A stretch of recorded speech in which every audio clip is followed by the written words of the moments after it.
Hey guys, how's it going? And welcome back, and welcome to how to avoid getting ripped off buying a used Mac.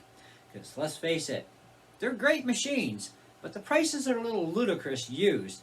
And Apple's about to completely annihilate all Intel-based processors for all support. All support, okay? So, that's happening in just under 2 years now. So, hold on to your socks. All right, let's see if we can move this thing a little closer to the computer and give you a little bit better view of what we're doing on screen here. We're on Marketplace, and I'm doing this video actually on my iPad because I killed all 4 of my batteries in my camera trying to do this video for the last, 5-6 hours. I don't script stuff, I don't teleprompter, I on the fly kind of guy. So, this is Marketplace, the most popular place we all like to shop, even I do. Because you can get some pretty good deals if you know what you're doing. But I want to help you guys to not get ripped off. So let's talk about a few things first. Unsupported operating systems are being commonly found on Mac computers, whether it's a MacBook, an iMac, doesn't matter. Okay, if it's a Mac computer, there's a high probability it's got a unsecure OS on it. Okay, or hacked-in operating system, as I like to call them. Recently, you guys know I bought a MacBook Pro that was supposedly a 2011 with Catalina on it. Well, 2011 MacBooks don't support anything past High Sierra. The 2012 will actually go to Catalina, but the 2011 won't. And Catalina right now is still being secured and still being updated for a little tiny bit longer because Apple is about to release yet another full-out operating system above Big Sur, which means Catalina is going to be cut off really fast after that. So you're going to have to run Big Sur and above because you're going to have no more security for Catalina. And if you can't run Big Sur, well, you best be getting off the internet because no security means you're compromising everything. And I want to ask you guys a question right now, right away. What is it worth to keep your bank account secure, your credit card secure, your entire identity, passwords, usernames, all that secure on the internet while you're surfing? What is that worth to you? Would you be more willing to take the chances and run an unsupported OS, or even running a Mac with a supported OS from way back that's no longer supported? In other words, my 2009 is what it really is, MacBook Pro, can only run El Capitan. There are people still on the internet with El Capitan. And it's like, they are so crazy for doing this because there has absolutely been no security for that OS for years. Okay? So, same as Sierra, High Sierra, Mojave, no security whatsoever. And it's more than taking just a modern day browser. Because I can run a modern day browser in El Capitan. I can surf to some sites, but a lot of them kick me off. Okay? So, I know what's been going on, right? And I've been doing some experimenting on my own so I can pass this info to you guys. But anything I didn't do anything where I had to sign into anything. Because even I will not allow signing of Chrome on one of my older computers because it's going to sync everything with my other systems that are secure, and no thank you. So I've been playing around with Chrome a little bit on my 20-inch iMac that runs El Capitan and my MacBook Pro that has El Capitan, and yeah, a lot of sites just kick me off. But some sites, and a number of them that even use sign-in stuff generally, don't kick you off. So it's kind of a, so what's your identity really worth? Is it worth you chancing losing all the money in your bank account, credit cards, all that? Because let me tell you something. If your browser's up to date, that's one thing. That's a good start. But if your operating system is not up to date, or it's a hacked-in operating system that's allegedly current, okay, well, it would be current for a Mac that can run it as a current, but for your computer not running properly, because it's not current for your computer, the companies are not going to come good if anything happens. Because not only are you responsible for having a secure browser, you're also responsible as a computer owner for having a secure operating system as well. Because then this way, if something does happen, those companies, if anything should get hacked or anything, if anything gets compromised, they will come good for you. But if it's found, and they will know, they will find out if you ran a hacked-in alleged operating system that's so-called secure, yeah, they're not going to come good. All right, so let me save you from getting ripped off. Now, a 2011 MacBook Pro. This thing has a cracked trackpad, which is about $140 for a cheap one, just for the part. You still got to install it yourself or pay somebody. The 2011 is only good to High Sierra, okay? Not secure for the internet. Why would you spend $500? Okay, ridiculous. Me, I give the guy the same money that I gave the other guy for the 2009, 50 bucks. Oh wait, no, because my MacBook Pro was pristine. So I got to put out $140. I'm probably going to give him about 10 bucks for it. That's what I'd offer him. Because to me, it's all it's worth. You know, because now I got to spend $140 to get a functional trackpad again to make the machine fully functional. And I still don't know about the battery condition yet. Mine has a pristine battery, pristine everything. It's like showroom condition, right? So, and it was still only worth 50 bucks. 2013 MacBook Pro for 2,500 bucks. You can get an M1 processor one for way less money, okay? And this is no M1. 2017 MacBook Air. Hilarious, $900 with a 128 gig hard drive. Likely only has 4 gigs of RAM too. We don't know. He didn't list it, and he has no pictures of showing us his about the Mac little thing to tell us what's in there for RAM. So, by the 2017, likely is going to be 4 gigs of RAM, 128 gig hard drive. Yes, it will run Big Sur, and it will run the next new OS from Apple. But you're going to need probably to make sure there's actually 8 gigs of RAM in there, because 4 gigs, I mean, 8 gigs on an Intel chip. My late 2015, this, okay, my iMac has a quad-core 3.2 gigahertz i5 in it, and with Big Sur, it slugged me down a bit from Catalina, okay? So, and that was with 8 gigs of RAM and a 1 terabyte mechanical drive. So I've upgraded to an SSD drive, high performance, okay? And I've got 24 gigs of RAM. Another thing flies. Although I wish the internet in the country here where I live was faster, because then it would actually show that it actually flies even better. But, you know, off the internet, everything flies like a crazy madman. And with a good internet connection, it really does a nice job. Okay? So, but you need RAM for Big Sur. Now with an M1 chip, 8 gigs, that's actually quite basically good for Big Sur until you start getting into some heavier duty programs. It does slow them down a little bit, so you might want to consider 16 gigs of RAM. People running 16 gigs of RAM on M1 chips right now on YouTube are finding that it is phenomenally faster with 16 gigs of RAM on the same machine. So it's kind of like, well, I kind of been saying that, haven't I? But people are saying, no, 8 gigs is fine. It doesn't slow anything down. Oh, yes, it does, and they found out, some of them. You know, I mean, come on. I've been into Apple computers since 1981, okay? I mean, plus I've been a tech since 1990 and a PC tech since 93. I'm pretty sure I know how operating systems and RAM and all that works. Anyways, that is not worth $900.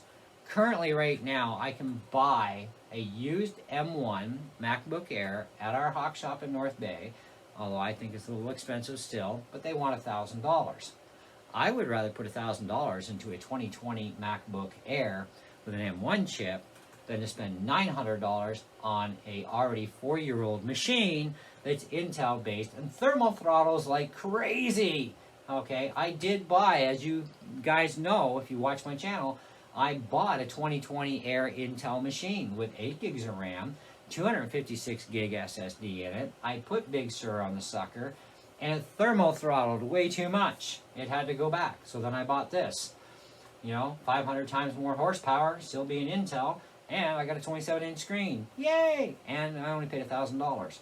So, and I think even me paying $1,000 was a lot of money, but of course at the time when I bought this past year, we didn't know what Apple was about to do to all the Intel chips either. But yep, all the Intel machines in just under 2 years now are all being annihilated. So from Apple support of all kinds. So at least that's the word from Apple.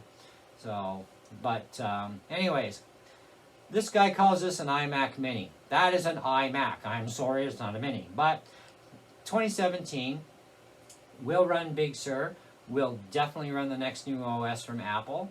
Let's see if this thing ever loads. Like I said, I got a little bit sluggy internet. Sorry, guys. It's just kind of the way things work. There we go. 2019 model, factory reset, perfect condition, practically new, comes with mouse and keyboard, and the picture will load eventually. But either way, a 2019 model, probably going to have at least 8 gigs of RAM in it, and they've been coming with SSDs, I believe, in 2019 and up. But let's see what we got here. Let's see if we can get the picture to load. It may take a minute. However, $750 from $1,200, at least he's more realistic, but I can still buy one as a brand new refurbished from Best Buy for about the same money, okay, with a 1-year warranty. So this is 8 gigs of RAM, 2.3 gigahertz. Oh, that's slow.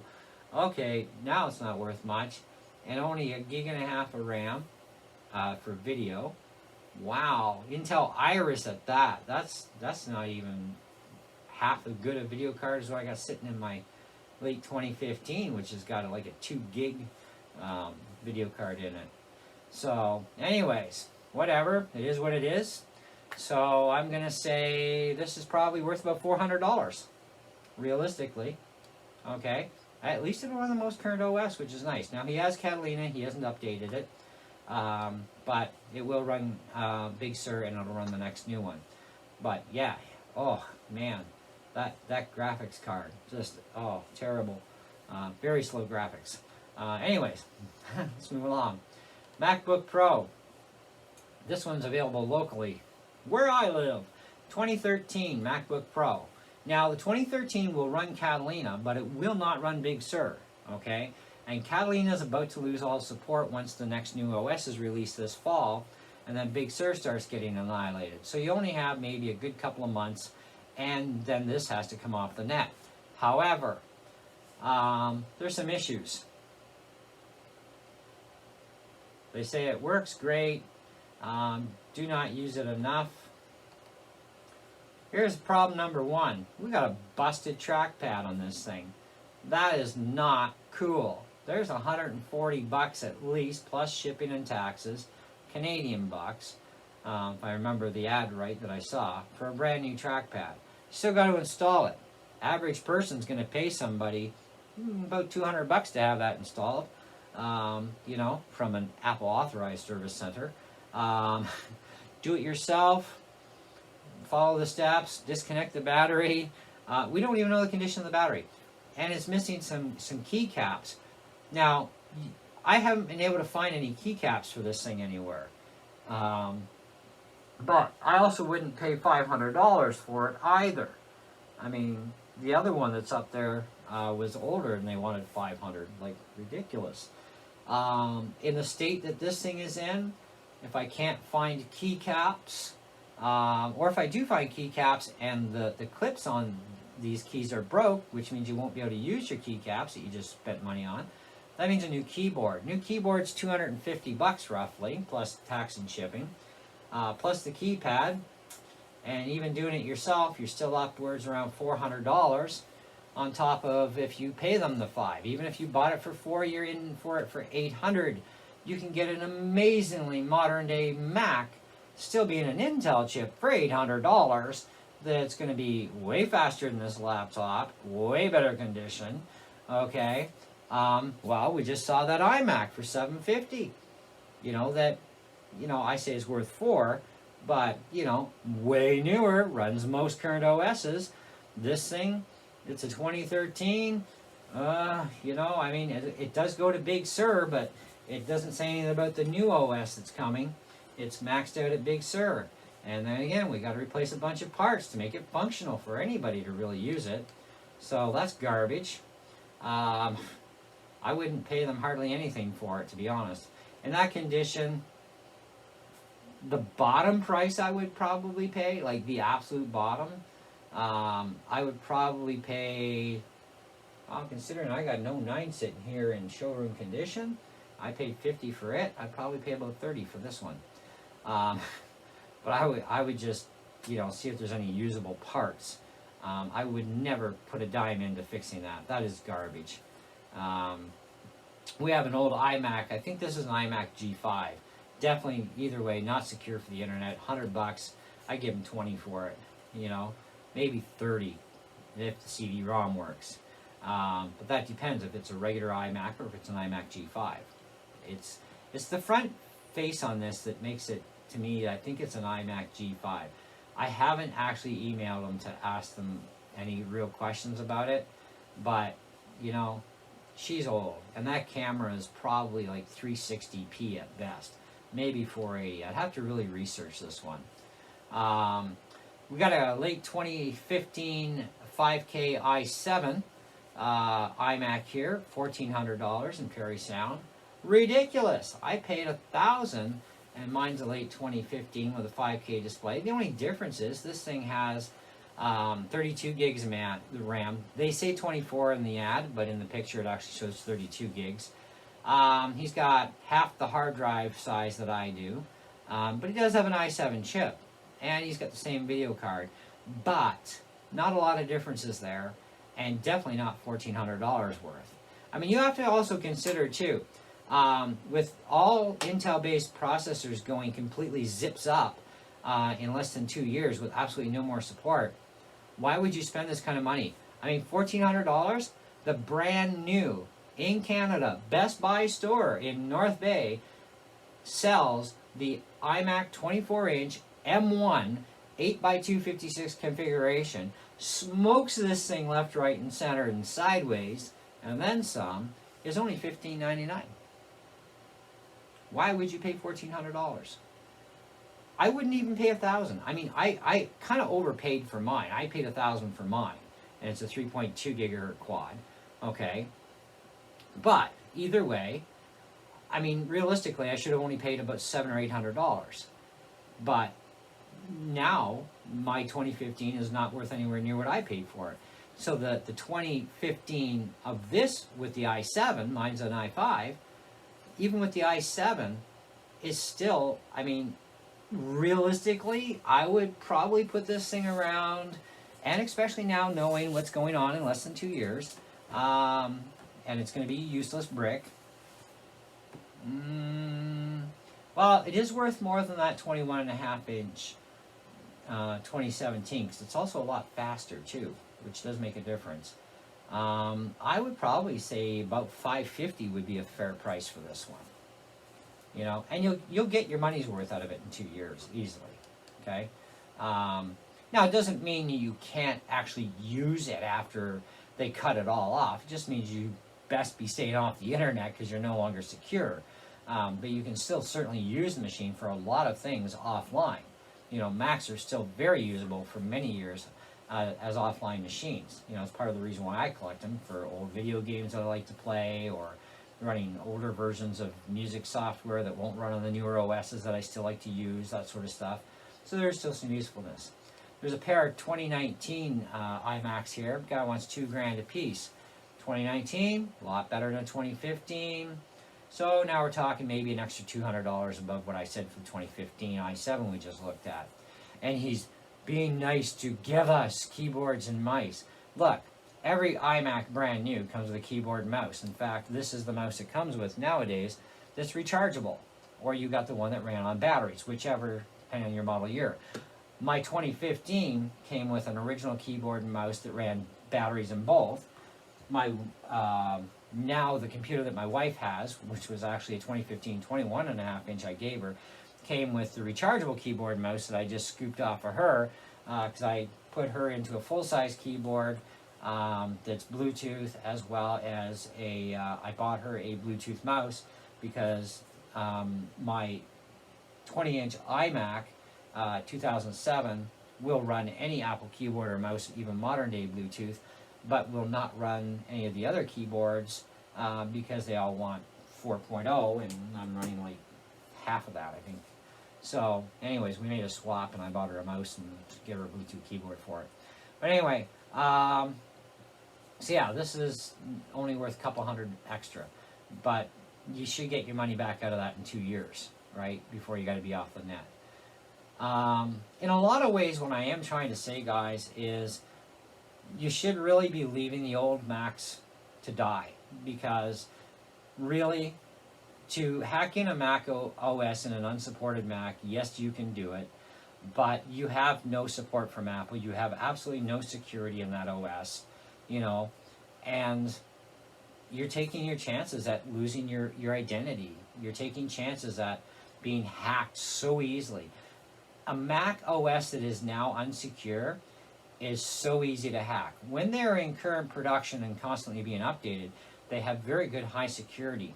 But once they become extinct operating systems, the security is gone. And I gotta be honest with you, hackers love unsecure operating systems. They're easier to hack than something that's secure, especially on a Mac. Macs are so much harder to hack into than a PC. Even I can hack a Windows 10 PC in under 2 minutes, okay? It's that easy on a Windows computer, and that's running Windows 10, okay?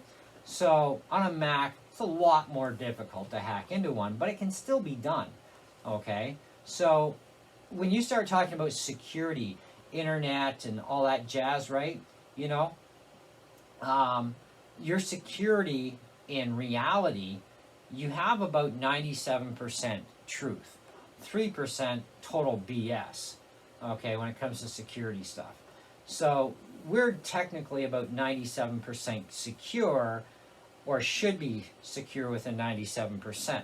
The realistic part of the thing in the real world, we're somewhere about probably 77, 83% reality of real security, and we can still get hacked, so therefore there's loopholes. It does take away. So, you know, I mean, it's the best we can do at this point with our day and age of technology for security.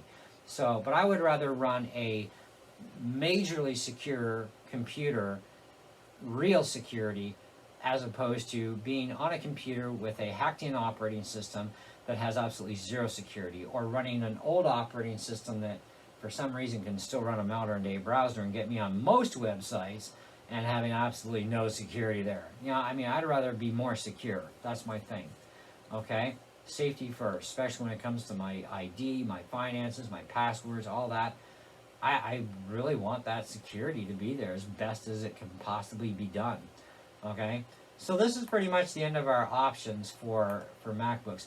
And you're going to see the same sort of thing if you're looking at iPads and iPhones. I mean, security is there too, right? You got to be running stuff that's current and up to date for operating systems. I have an iPhone 12 mini. My wife has the new 2020 SE. Will be good for a number of years for security updates and OS updates. No problem, okay? That's a given. When it comes to, you know, my particular late 2015 Mac, in under 2 years, it's done, just like every single Intel processor-based Mac. Even your nice $40 and $50, $60,000 MacBook Pro production machines that can dance around the best of them.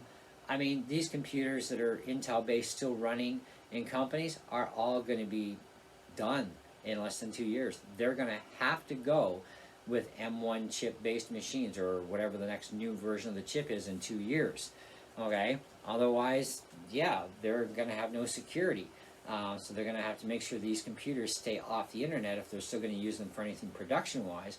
But even the new programs that come out that they want to use, they're going to have to buy new machines to use them on, because the new programs are not going to be able to be good enough to run on the Intels, because they won't be supported anymore.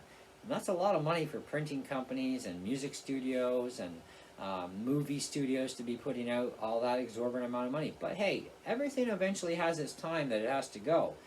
This is the time when Apple says, you know what, we got some pretty hot stuff, and yeah, we're going to ditch the Intel line. And I think rightly so. I kind of agree with them doing it and going straight into the new tech, because the new stuff, I'll be honest, I took a spin on a 2020 M1 Air and a 2020 2020 Air M1 and the new, I guess, 2021 iMac.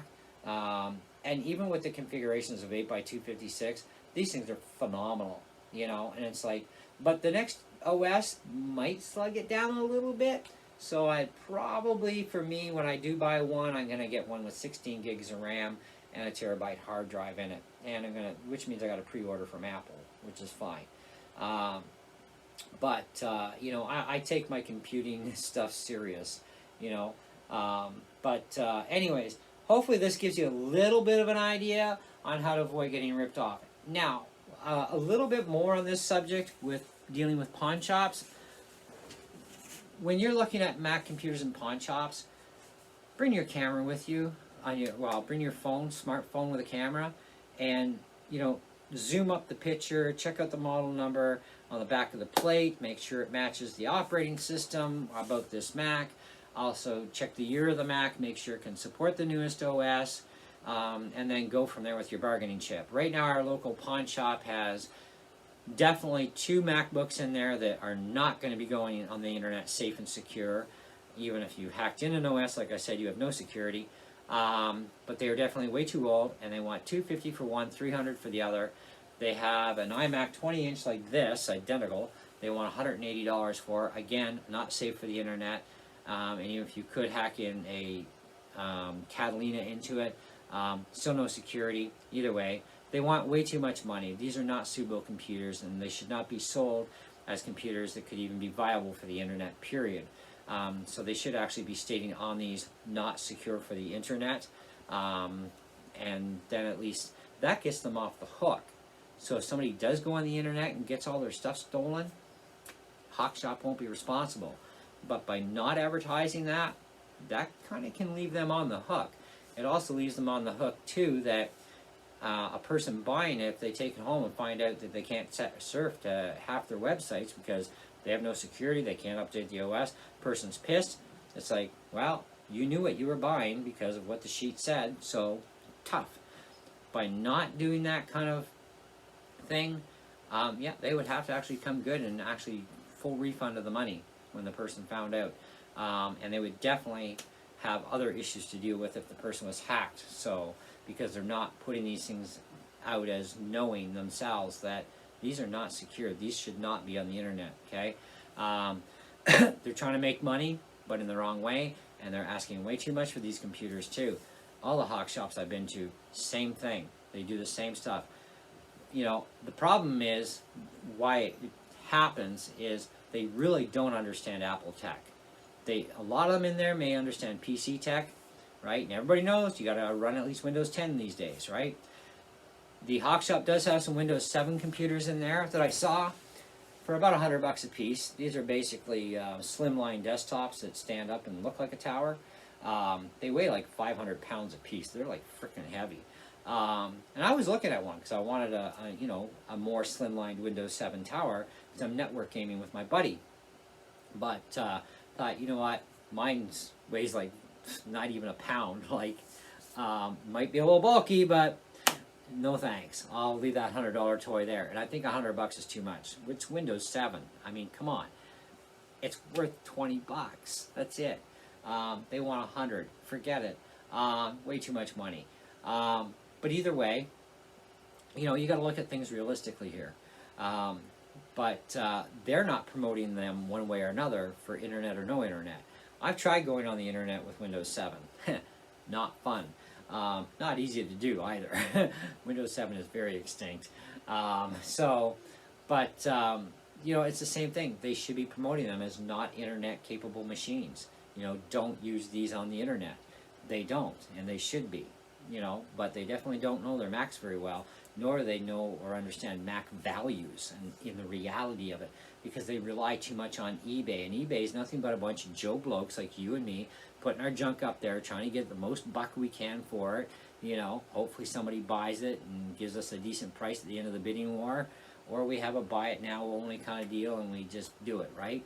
And they rely on that as this is what it's worth, you know, and it's like, no. They don't understand, okay? Zero understanding. So hopefully I helped you guys out with this to understand a lot more and help you to be a little bit more selective on your picking out of computers, what you should be paying for them, things you should just stay away from, period, especially if you have intentions to go on the internet. You should not be buying anything that cannot run a legitimate Mac OS. Anyways, thanks so much for watching. Comments go below, as always, you know. Be polite. That's my only thing I really ask on here is be polite. And if you have any questions, ask, and I'll do the best I can to answer them. Till the next time, see ya.